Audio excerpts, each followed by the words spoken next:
ഓസ്ട്രേലിയക്കെതിരായ രണ്ടാം ടെസ്റ്റിൽ ദയനീയ പരാജയം നേരിട്ട ടീം ഇന്ത്യ മൂന്നാം ടെസ്റ്റിൽ മികച്ച ഒരു തിരിച്ചുവരവാണ് ലക്ഷ്യമിടുന്നത്. അതിനായുള്ള കഠിന പരിശീലനത്തിലാണ് ടീം. ഈ മാസം 14 മുതൽ ബ്രിസ്ബനിലെ ഗാബയിലാണ് ഇന്ത്യ ഓസ്ട്രേലിയ മൂന്നാം ടെസ്റ്റ് നടക്കാൻ പോകുന്നത്.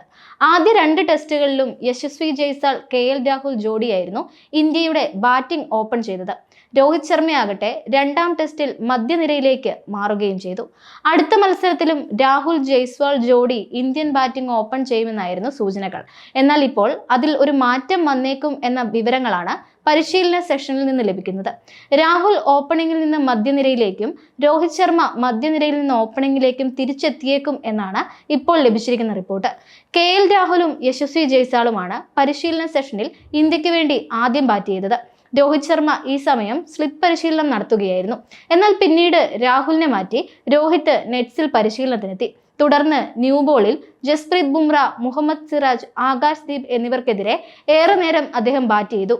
നേരത്തെ രണ്ടാം ടെസ്റ്റിന് മുമ്പ് രോഹിത് ഇത്തരത്തിൽ ന്യൂ ബോളിൽ പരിശീലനം നടത്തിയിരുന്നില്ല. ഇതോടെയാണ് രോഹിത് ഓപ്പണിംഗിലേക്ക് തിരിച്ചെത്തുമെന്ന സൂചനകൾ ശക്തമായിരിക്കുന്നത്.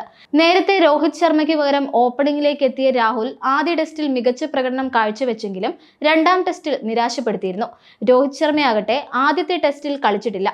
രണ്ടാം ടെസ്റ്റിൽ ടീമിന്റെ 6ാം നമ്പറിലാണ് താരം ബാറ്റ് ചെയ്തത്. ആദ്യ ഇന്നിംഗ്സിൽ 3ഉം രണ്ടാം ഇന്നിംഗ്സിൽ 6ഉം റൺസ് എടുത്ത് രോഹിത് ശർമ്മ പുറത്താവുകയായിരുന്നു.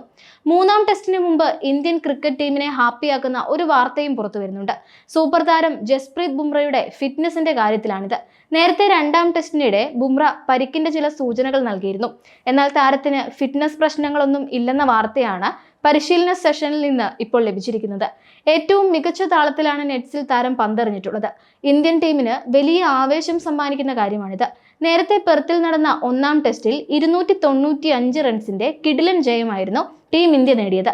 2 ഇന്നിംഗ്സുകളിൽ നിന്ന് 8 വിക്കറ്റുകൾ വീഴ്ത്തിയ ഇന്ത്യയുടെ ജസ്പ്രീത് ബുംറയായിരുന്നു ഈ കളിയിലെ കേമൻ. അഡ്ലെയ്ഡ് ഓവലിൽ നടന്ന 2ാം ടെസ്റ്റിൽ ശക്തമായി തിരിച്ചു വന്ന ഓസ്ട്രേലിയ 10 വിക്കറ്റിന് ഇന്ത്യയെ തോൽപ്പിക്കുകയായിരുന്നു. ആദ്യ ഇന്നിംഗ്സിൽ 140 റൺസ് നേടിയ ട്രാവിസ് ഹെഡാണ് മത്സരത്തിലെ കേമൻ. 2 ടീമുകളും ഓരോ മത്സരം വീതം വിജയിച്ച് പരമ്പരയിൽ 1-1 എന്ന നിലയിലാണ്. മൂന്നാം ടെസ്റ്റിൽ ജയിക്കുന്ന ടീമിന് പരമ്പരയിൽ ലീഡെടുക്കാം.